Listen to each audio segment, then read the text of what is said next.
ব্যস্ত থাকতে কেন জানি না একটু বেশিই ভালো লাগে। কারণ যদি সারাদিন ব্যস্ত থাকা যায় তাহলে মাথায় কোনো খারাপ টেনশন থাকে না, কোনো খারাপ দুশ্চিন্তাও মাথায় আসে না। সবসময় ওই কাজের ভিতরে মানে থাকা যায়। তো এভাবেই দিন যায় আরকি। তো হ্যালো এভরিওয়ান, আসসালামু আলাইকুম। কি অবস্থা, সবাই কেমন আছেন? আশা করছি আলহামদুলিল্লাহ ভালো আছেন। তো রাতের দিকে খুব খিদা লেগেছিল। ওইজন্য চুরি করে একটু আইসক্রিম খাচ্ছিলাম। কারণ এই যে একটু ঠান্ডা, ঠান্ডা পড়েছে, স্বামীর ভয়ে ওকে মানে ফ্রিজ থেকে বের করতেই পারি না।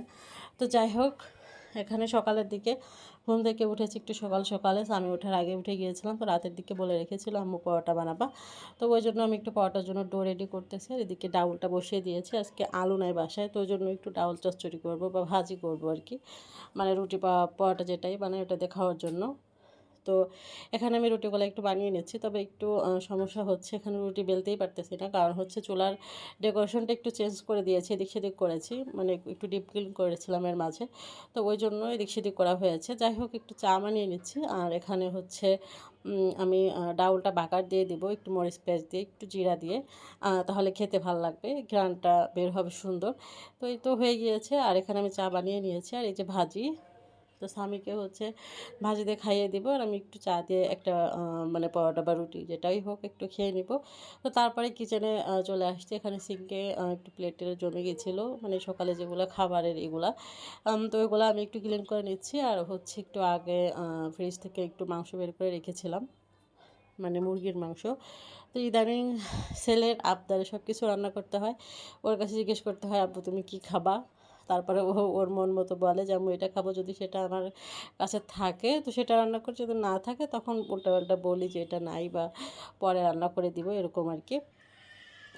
ও মাছটা অনেক বেশি পছন্দ করে, তবে আমি মাছটা বেশি পছন্দ করি না। তো ওই জন্য আর কি ওর কাছে শুনেই করি, যেহেতু আমরা আপাতত দুইজন এখন বাসাতে আছি, ওই জন্য আর কি।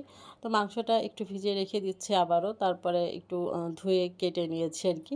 কেটে ধুয়ে পরিষ্কার করে নিয়েছি। এখন একটু মাংসটা এখানে আমি জড়িয়ে দিচ্ছি। তো আগে পেঁয়াজ দিয়ে দিলাম ফ্রাই প্যানে, তারপর হচ্ছে তেল দিয়েছি, তারপর গরম মশলা দিলাম। সাধারণত যে মশলাগুলো আমরা দিয়ে থাকি কমন মশলা আর কি, তো এগুলোই দিয়েই হচ্ছে আমি মাংসটাকে আগে কষিয়ে নিব।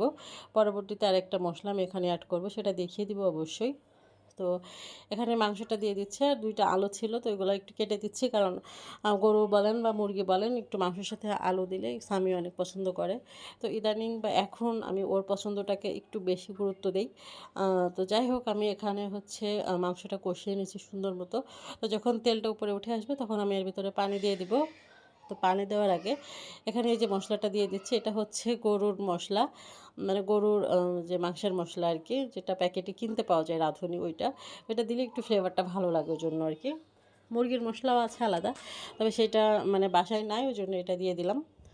তো রান্না করতে করতে আমি কিচেনটাও একটু ক্লিন করে নিচ্ছি, কারণ রান্নার সময় মানে হাবিজাবি থাকলে ভালো লাগে না দেখতে।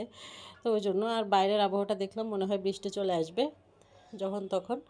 তো যাই হোক, এখানে রান্নাটা প্রায় হয়ে আসছে।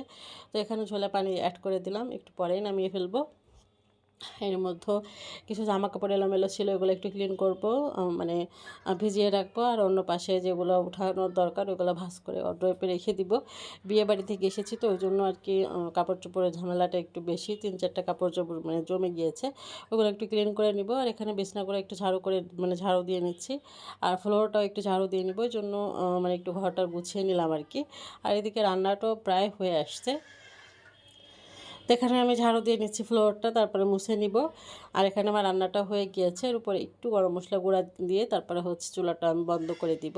তারপর গোসল করে নামাজ পড়ে নিব। আর এখানে হচ্ছে খাওয়া দাওয়া শুরু করে দিয়েছি। স্বামীর সাথে একটু দুষ্টামি ফাজলামি করতেছিলাম। তো যাই হোক, আজ এ পর্যন্ত কেমন লেগেছে আজকে ভিডিওটি অবশ্যই সবাই জানাবেন। আর বিকালের দিকে পাশের বাসার ভাবি পিঠাটা দিল। তো আজ এ পর্যন্ত, আল্লাহ হাফেজ, আসসালামু আলাইকুম।